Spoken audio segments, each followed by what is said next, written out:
Hello, everybody.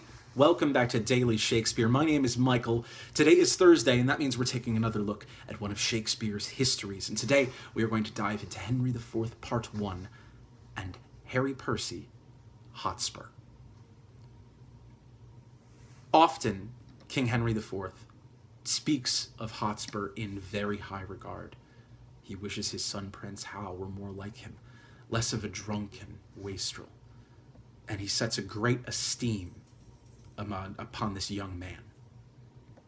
But here is where we find that because of perceived slights, Henry Percy means to make war against the king. This is a longer speech, so I'm just going to dive right into it.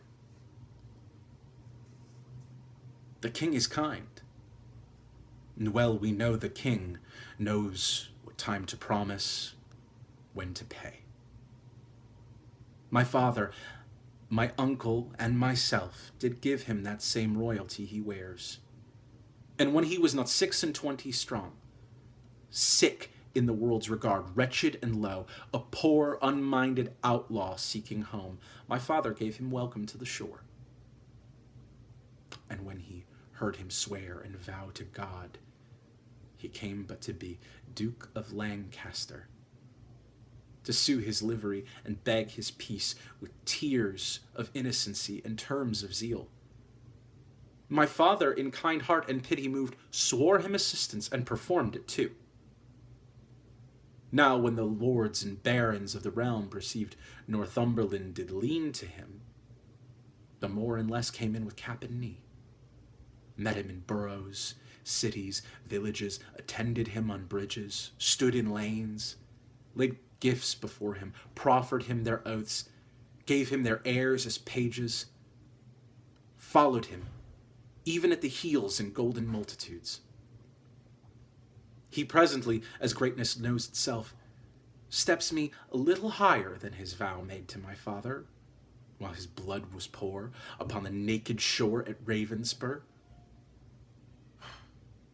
And now, forsooth, takes on him to reform some certain edicts and some strait decrees that lie too heavy on the commonwealth, cries out upon abuses, seems to weep over his country's wrongs, and by this face, this seeming brow of justice, he did win the hearts of all that he did angle for.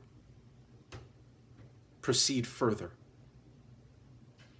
Cut me off the heads of all the favorites that the absent king in deputation left behind him here when he was personal in the Irish War. Then to the point. In short time after he deposed the king, soon after that deprived him of his life, and in the neck of that tasked the whole state to make that worse, suffered his kinsman March, who is, if every owner were well placed, indeed his king, to be engaged in Wales, there without ransom to lie forfeited. Disgraced me in my happy victories, sought to entrap me by intelligence, rated mine uncle from the council board, in a rage dismissed my father from the court, broke oath on oath, committed wrong on wrong, and in conclusion drove us to seek out this head of safety, and withal to pry into his title, with which we find too indirect for long countenance. Not so, Sir Walter. We will withdraw a while.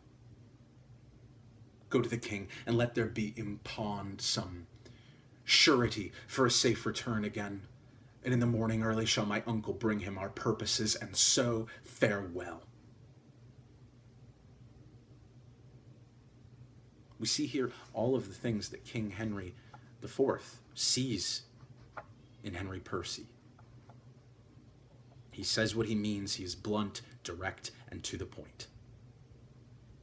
He would make a fine king. Now that's all the time that we have for today. Thank you so much for joining us. As always, there's a comment section below this if you have any questions or concerns. It's a great place to leave them. There's also a subscribe button, and if you click that, there will be a new Shakespeare video in your YouTube feed every single day, as there is a new video every single day. Until tomorrow, cheers.